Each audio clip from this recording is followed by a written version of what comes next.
Kaysa naman sa hindi mailusot yung budget ng DND, Department of National Defense at PDEA. At ang dahilan lang yan, pabaya si Bato de la Rosa. Oh, akala ko ba, akala ko ba, nagtumakbo siyang senador dahil responsable siya. O ngayon, dahil lang sinabi na mayroon ng arrest warrant ang ICC, nagtatago na siya. Hindi pa nga kumpirmado. Sabi-sabi pa lang ni ni Ombudsman Boying Rimulya, natakot na kaagad. Akala ko ba ang tapang-tapang ni Bato de la Rosa.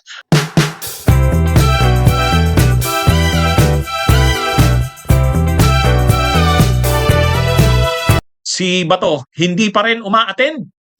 Nitong mga huling araw, hanggang nitong mga huling araw na ng patapos na ang buwan ng Nobyembre, hindi pa rin nagpapakita si Bato de la Rosa.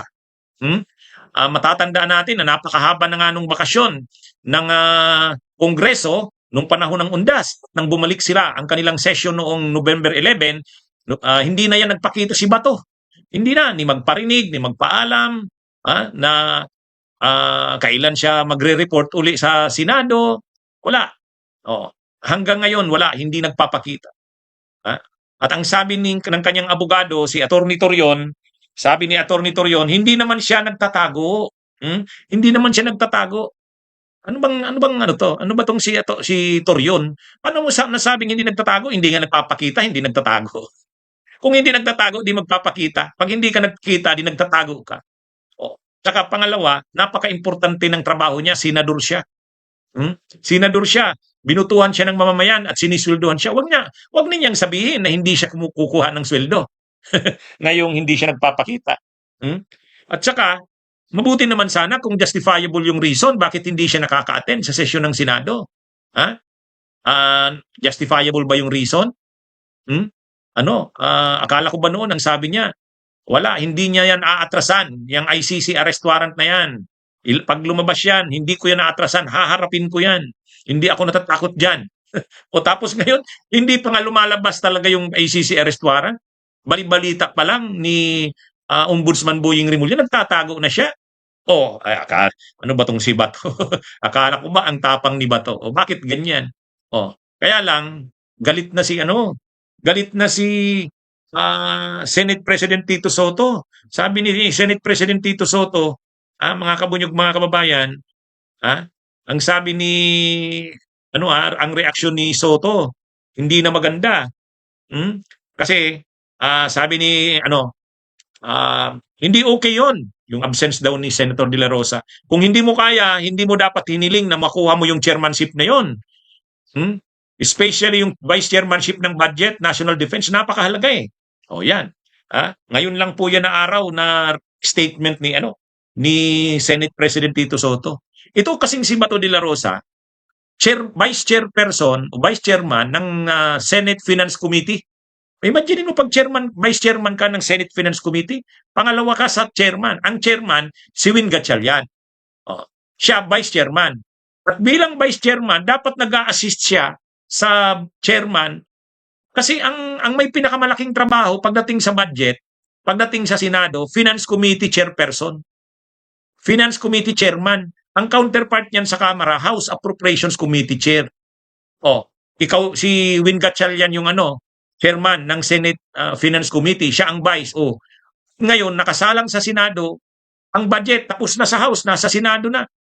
Tapos hindi siya makatulong. Hindi siya makatulong kay Win Gatchalian. Buti na lang mabait si Win Gatchalian eh. At ito ang malala.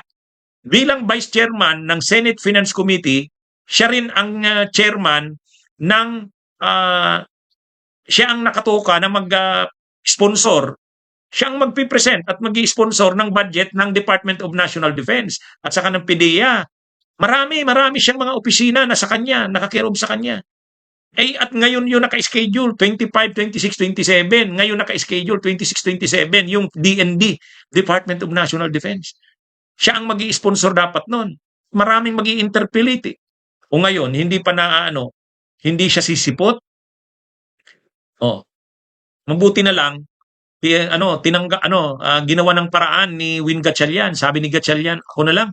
Ako nang aasikaso nito. Kaysa naman sa hindi mailusot yung budget ng DND, Department of National Defense at PDEA. At ang dahilan lang yan, pabaya si Bato de la Rosa. Ha? Akala ko ba ano, akala ko ba tumakbo siyang senador dahil responsable siya. O ngayon, dahil lang sinabi na mayroon ng arrest warrant ang ICC, nagtatago na siya. Hindi pa nga kumpirmado. Hmm? Sabi-sabi pa lang ni ni Ombudsman Boying Rimulya, natakot na kaagad siya. Akala ko ba ang tapang-tapang ni Bato de la Rosa? Ha? 'Di ba sabi niya noon kay Trillanes, "Go ahead. Go ahead. Gusto mo ikaw pang magpusa sa akin." Ngayon hindi na makita. Tapos sasabihin ni Torion, hindi naman siya nagtatago, hindi. ha? Ay talaga mga kabunyog mga kawan. Pero yun na nga, galit na si galit na si Senate President Soto. Dapat daw hindi niya kinuha yung vice chairmanship ng Committee on Finance kasi napaka-importante niyan. At siya rin yung hindi niya dapat inako yung pag-i-sponsor ng budget ng Department of National Defense at saka PDEA. Ha? Ano to eh? Eh yung pala hindi niya naman magagampanan ng trabaho niya. No? Napaka-irresponsable nito ni Bato de la Rosa. Kaya ano na ito, medyo, di ba nung isang araw nag-live na ako nito? Ano bang plano ng Senado? Hindi ba siya didisiplinahin? Di ba? Nag-live na ako nito. O ngayon, medyo ano na, hindi na lang ako ang nakakapansin. Kahit sila Senate President Soto, medyo nagre-react na. Sabi niya, hindi tama yun. Kinuha niya yung vice chairmanship ng Senate Committee on Finance. At siya pa yung chairman sa sa pag ng budget ng DND, siya ang mag-sponsor. Tapos PIDEA, tapos hindi naman pala siya hindi niya matatrabaho. Ay di dapat hindi niya na lang kinuha yan. Ganon katindi yung yung reaction ni uh, Senate President Tito Soto. O yan, kaya itong mga DDS na ito ng mga senador, sobrang yayabang lang kasi, Sobrang lang. Sabi ni Bato, wala, hindi ako natatakot diyan sa ICC. Pag lumabas ang arrest warrant na yan, haharapin ko yan. Hindi daw siya naduduwag diyan, hindi daw siya natatakot. O ayun, hindi pa nga lumalabas yung yung official na warrant of arrest, nagtatago na. Paano pala kung next year pa yan lumabas? Yung official, ha? Oh, di ganun din siya katagal na hindi magpapakita, ha? Dapat disiplinahin na talaga yan ng mga senador. Hindi pwedeng ganito eh. Hindi pwedeng ganito. Parang dinididma lang ng mga senador eh. Buti na lang nag-react na si Senate President Soto. At least naghayag na hindi pwede ang ganyan. Yan mga kabunyog mga kababayan.